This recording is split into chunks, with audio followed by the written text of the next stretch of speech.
Hi friends. எப்பயுமே ஒரே மாதிரி மசாலா போட்டு மீன் வறுத்து வறுத்து போர் அடிக்கிறதா? அப்போனா புதுசாக இந்த மாதிரி ட்ரை பண்ணி பாருங்கள். டேஸ்ட்டு ரொம்பவே சூப்பராக இருக்கும். ஹோட்டலில் சாப்பிட்ற மாதிரி அவ்வளோ டேஸ்ட்டு ரொம்ப டிஃப்ரெண்ட்டாகவும் இருக்கும். ட்ரை பண்ணி பார்க்கலாம். இதை மட்டும் நீங்கள் ட்ரை பண்ணிங்கன்னா திரும்ப திரும்ப எப்போ நீங்கள் மீன் வாங்கினாலும், எந்த மீன் வாங்கினாலும், கடல் மீனோ இல்லை நாட்டு மீனோ எது வாங்கினாலும் நீங்கள் இதை தான் ட்ரை பண்ணுவீங்க. ஏன்னா டேஸ்ட்டு அவ்வளோ சூப்பராக இருக்கும்.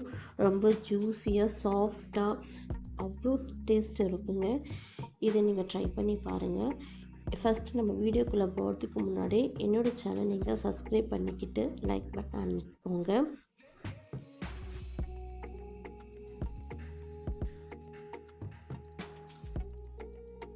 வாங்க வீடியோக்குள்ளே போகலாம். ஃபர்ஸ்ட்டு நம்ம இதுக்கு மசாலா ரெடி பண்ணிக்கலாம். இஞ்சி ஒரு 5 சின்ன வெங்காயம், இது கூடவே ஒரு காரத்துக்கு ஏற்ப ஒரு 3 பச்சை மிளகாய் இல்லை 4 பச்சை மிளகாய் உங்களுக்கு தகுந்த மாதிரி போட்டுக்கோங்க. கூடவே நான் 3 பூண்டு பல் போட்டுக்கிறேன். பெரிய பல்லுன்றதான் 3 பல் போட்டுக்கிறேன். சின்ன பல்லாக இருந்தாக்கா நீங்கள் 2 போட்டுக்கோங்க.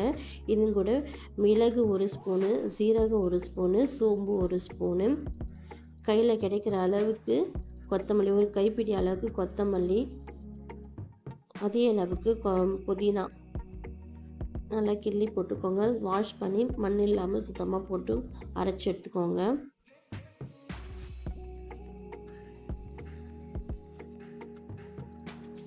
இந்த மசாலாவுக்கு தேவையான உப்பு இதில் நம்ம சேர்த்துக்கலாம். இதை அரைக்கிறதுக்கு தேவையான தண்ணி கொஞ்சமாக சேர்த்துக்கணும். இது கூட ஒரு 1/2 லெமன் சேர்த்துக்கிறேன்.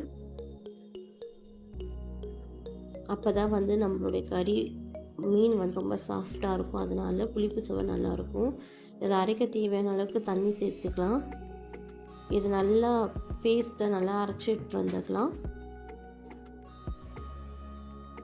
பாருங்கள், இந்த மாதிரி நான் இப்போது 1 கிலோ அளவுக்கு மீன் வாங்கி நல்லா சுத்தம் பண்ணி வச்சுருக்கேன்.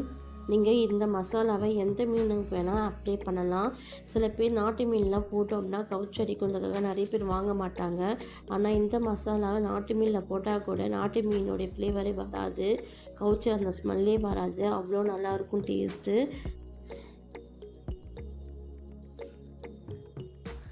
இதுவும் கூட நம்ம மசாலா உதிராமல் இருக்கணும் அப்படின்றதுக்காக இது கூட கார்ன்ஃப்ளவர் 1 ஸ்பூன் போட்டுக்கிறேன்.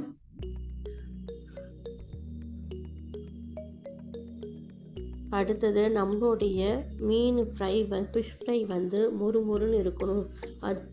அதனால் 1 ஸ்பூன் அளவுக்கு அரிசி மாவு சேர்த்துக்கிறேன். சேர்த்து எல்லாத்தையும் நல்லா பிசைஞ்சு விட்டு மீனோட எல்லாத்தையும் மிக்ஸ் ஆகிற அளவுக்கு நல்லா கலந்து விடலாம்.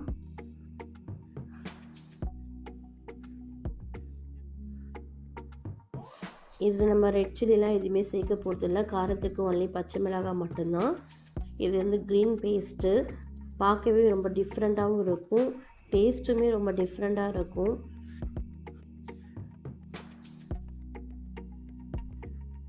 உண்மையிலே டேஸ்ட்டு அவ்வளோ சூப்பராக இருக்குங்க.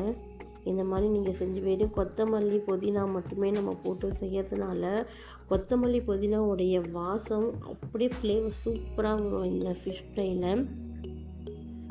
நல்லா இந்த மாதிரி நல்லா கிளறி விடுங்க. கிளறி விட்டுட்டு மசாலா எல்லாத்தையும் சேர்த்து பிசைஞ்சு விட்டுட்டு இதை அப்படியே ரெஸ்ட் எடுக்க விடுங்க. ஒரு 1 ஹவர் ரெஸ்ட் எடுத்தால் போதும். நல்லா ஊறிடும் மசாலாலாம்.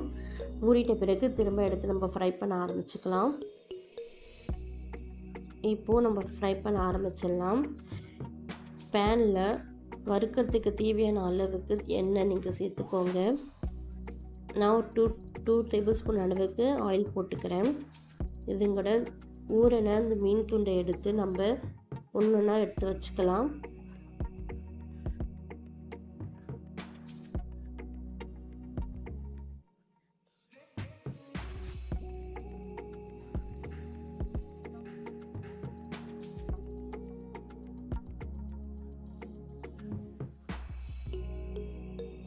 பாருங்கள், இந்த மாதிரி எல்லாத்தையும் நான் எடுத்து அடுக்கி வச்சுட்டேன். இப்போது ஹை ஃப்ளேமில் வைக்கக்கூடாது. ஸ்டார்டிங்கில் பேன் சூடாகிறதுக்காக ஹை ஃப்ளேமில் வச்சுக்கலாம். அப்புறம் நம்ம மீடியம் ஃப்ளேமில் தான் வைக்கணும். லோ ஃப்ளேம்லையும் வைக்கக்கூடாது மீன் வறுக்கும்போது. இதுதான் முக்கியமான விஷயம். இது கூட வந்து நீங்கள் ஒரு கொத்து அளவு கருவேப்பிலை சேர்த்துக்கோங்க. ஃப்ளேவர் ரொம்பவே நல்லாயிருக்கும். அடுத்தது வந்து இது கூட கொஞ்சமாக வந்து பெருஞ்சீரகம் மேலே அப்படியே தூவி விடுங்க, மலைச்சாரல் மாதிரி. அந்த பெருஞ்சீரகத்துடைய வாசனை வந்து மீனோட இறங்கியிருக்கும். எண்ணெயில் ஃப்ரை ஆகி மீனோட இறங்கியிருக்கும் போது கொஞ்சம் கூட அந்த கவுச்ச ஸ்மெல்லே இருக்கவே இருக்காது. சாப்பிட அவ்வளோ டேஸ்ட்டாகவும் இருக்குது, வாசமாகவும் ரொம்பவே நல்லாயிருக்கும். ஸோ அந்த மாதிரி நீங்கள் ஒரு தடவை ட்ரை பண்ணி பாருங்கள். இது வரைக்கும் எல்லாருமே கருவேப்பிலை மட்டும் தான் போட்டு ட்ரை பண்ணுவாங்க. ஏன்னா பேனில் ஒட்டாது வாசமாக இருக்குன்றதுக்காக. நீங்கள் வந்து பெருஞ்சீரகம் ஒரு தடவை போட்டு ட்ரை பண்ணுங்கள். ரொம்பவே டேஸ்ட் அட்டகாசமாக இருக்கும். வாசமும் செம சூப்பராக இருக்கும். இப்போ மீன் நல்லா கொஞ்சம் ஃப்ரை ஆகிடுச்சு. ஒரு பக்கம் திருப்பி விடலாம். பாருங்கள், மீன் உடையாத அளவுக்கு நல்லா திருப்பி விடுங்க. இப்போ எல்லாத்தையும் நான் திருப்பி விட்டுட்டேன். இப்போ உங்களுக்கு எண்ணெய் தேவைப்பட்டுனா நீங்கள் எண்ணெய் ஆட் பண்ணிக்கலாம். எனக்கு எண்ணெய் தேவைப்படலை, நான் எண்ணெய் போடலை. நல்லா அழுத்தி விட்டு நம்ம வேக விடும்போது அதில் இருக்க தண்ணி கூட கீழே இறங்கி வந்து சீக்கிரமாக வேக ஆரம்பிச்சிரும். பாருங்கள், இந்த மாதிரி இப்போ நல்லாவே வறுத்தாச்சு. இப்போ அதை பிளேட்டில் சேஞ்ச் பண்ணிக்கலாம்.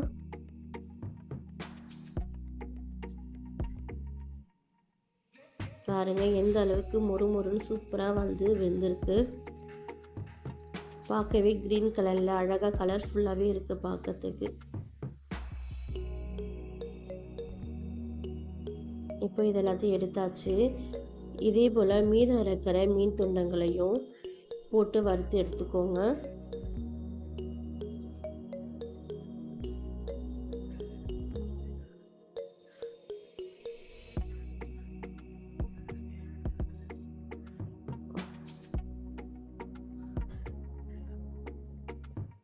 மீதி இருக்க மசாலாவையும் அந்த மீன்லேயே நான் தடவி விட்டுறேன்.